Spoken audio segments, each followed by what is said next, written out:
Hello दोस्तों, good evening. आप लोग कैसे हैं? आप अच्छे तो हम अच्छे। चलिए दोस्तों, आज हम लोग पढ़ेंगे कक्षा 10 की केमिस्ट्री का तीसरा चैप्टर धातु और अधातु में रासायनिक अभिक्रियाओं को समझेंगे, केमिकल रिएक्शन को समझेंगे। आइए देखते हैं केमिकल रिएक्शन क्या होता है। एक मोटिवेशन आपके साथ करते हैं दोस्त। जिंदगी आसान कब होगी? जिंदगी आसान कब होगी? जब दूसरों को उम्मीद कम और खुद पर यकीन ज्यादा होगा। चलिए दोस्तों, आगे हम लोग बढ़ते हैं। आज हम लोग पढ़ेंगे धातु और अधातु की रासायनिक अभिक्रियाएं, किन किन के साथ रासायनिक अभिक्रियाएं होती हैं। आप मेरे साथ लास्ट तक बने रहें, बहुत मजेदार क्लास होने वाली है दोस्त। अधूरा मत देखिए, क्योंकि दोस्त कहते हैं कि अधूरा ज्ञान जहर के समान होता है। आप वीडियो को देख रहे हैं तो पूरा वीडियो देखें। आपको धातु और अधातु से होने वाली रासायनिक अभिक्रियाओं को काफी अच्छे तरीके से समझाया जाएगा। माय डियर स्टूडेंट, आइए हम लोग समझते हैं, इसके क्लासिफिकेशन को करते हैं, वर्गीकरण को समझते हैं बच्चों। धातु और अधातु, हम यहाँ धातु किसे कहते हैं, अधातु किसे कहते हैं, इस पर फोकस नहीं, उनकी रासायनिक अभिक्रियाओं को समझेंगे। धातु गर्म जल के साथ क्रियाशील होता है। मैग्नीशियम के साथ जब धातु अभिक्रिया करती है तो गर्म जल होना चाहिए दोस्त। ठंडे जल के साथ क्रियाशील, सोडियम, पोटेशियम और कैल्शियम, ये ठंडे जल के साथ अभिक्रिया करते हैं। सोडियम और पोटेशियम और कैल्शियम धातु ठंडे जल के साथ अभिक्रिया करता है। परंतु माय डियर, मैग्नीशियम धातु ऐसी है जो गर्म जल के साथ रासायनिक अभिक्रियाएं करती है। आइए और हम आगे बढ़ते हैं। एल्यूमिनियम, जिंक और फेरस, ये तीन ऐसी धातुएं हैं जो केवल भाप के साथ क्रियाशील होती है। इनकी रासायनिक अभिक्रियाएं भी देखेंगे, पहले धीरे धीरे समझते हैं दोस्त। लेड, कॉपर, Au और Hg, सोना, जल के साथ कोई अभिक्रिया नहीं करते। ये जल के साथ कोई अभिक्रियाएं नहीं करती। पेपर में पूछा जाता है ऐसी कौन सी धातुएं हैं जो जल के साथ अभिक्रिया नहीं करती हैं, तो दोस्त होगी लेड, कॉपर, Au और Hg। इसे हम बच्चों सोना और इसे चांदी कहते हैं, है ना। आइए आगे समझते हैं दोस्त। यहां लिखा है कैल्शियम और मैग्नीशियम दो धातुएं ऐसी हैं दोस्त जो जल के साथ अभिक्रिया करने पर तैरने लगती हैं। और क्यों तैरती हैं? क्योंकि हाइड्रोजन गैस के बुलबुले धातु के साथ चिपक जाते हैं। तो जब धातु के साथ चिपक जाते हैं तो ऊपर बुलबुला उठकर आता है, तो वो क्या होने लगता है? तैरने लगता है। आइए दोस्त, हम इन बातों को और आगे तक बढ़ाते हैं। आइए हम लोग समझते हैं कि वायु के साथ अभिक्रिया, धातु ऑक्सीजन के साथ अभिक्रिया करके धातु ऑक्साइड बनाती है। धातु ऑक्साइड बनाती है ना दोस्त। ये आपके पेपर के दृष्टि से काफी इंपॉर्टेंट है दोस्त। आपके पेपर में इसमें से अवश्य आना है क्वेश्चन।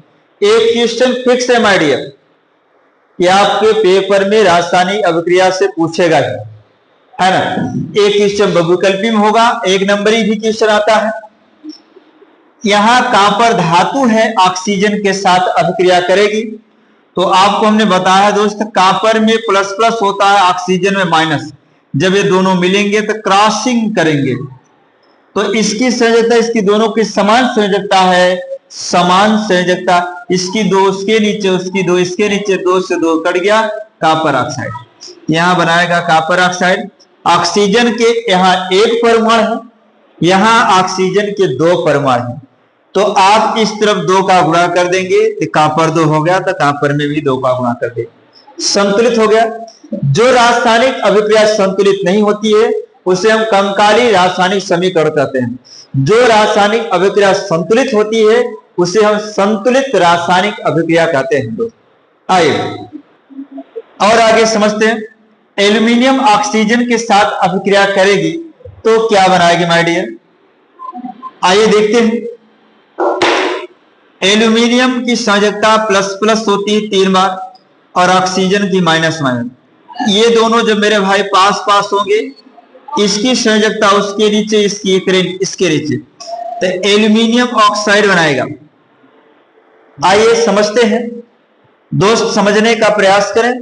इसमें ऑक्सीजन 3 है, इसमें 2 है।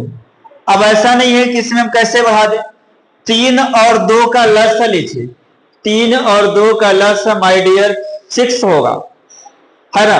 तो अब आप इसमें कितने का गुणा करें कि ये भी 6 हो जाए 2 का, तो 2 तिहाई 6, और यहाँ ऑक्सीजन 2 है, यहाँ 3 गुणा करें। अब एल्यूमिनियम 2 दूनी 4 हो गया, तो यहां पर भी 4 का गुणा करें। समझ में आ रहा दोस्त? यदि आपको जीवन में कुछ करना है दोस्त, तो मेरी इन बातों को याद करें।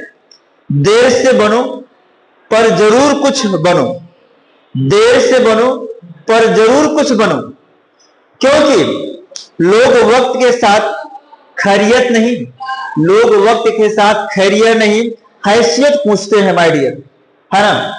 चलिए आगे हम लोग बढ़ते हैं। यहां पर मैग्नीशियम ऑक्सीजन के साथ अभिक्रिया करती है तो क्या बनाती है दोस्त? धातु ऑक्सीजन के साथ अभिक्रिया करती है तो धातु ऑक्साइड बनाती है। आइए समझते हैं। धातु ऑक्सीजन के साथ अभिक्रिया करती है तो धातु ऑक्साइड बनाती है माय डियर। जैसे जब मैग्नीशियम को देखें, ये प्लस प्लस होता है, ऑक्सीजन माइनस माइनस, समान संयोजकता लिखी नहीं जाती। यहां ऑक्सीजन के 2 परमाणु, यहां 1 है, 2 का गुणा मैग्नीशियम 2 हो गया, है ना दोस्त। लिखते रहे, समझते रहे।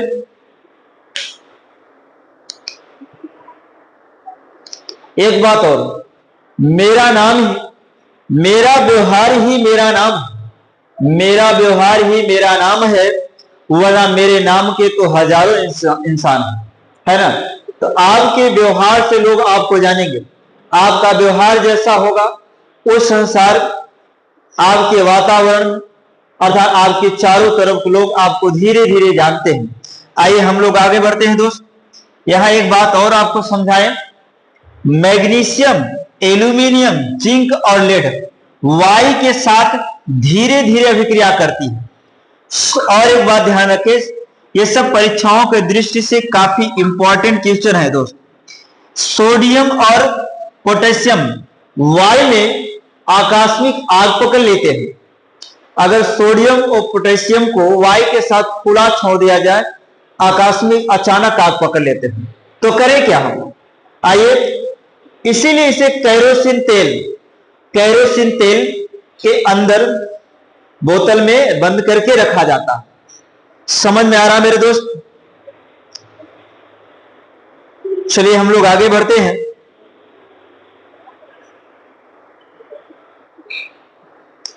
वक्त बुरा हो दोस्त, वक्त बुरा हो तो मेहनत करना, वक्त बुरा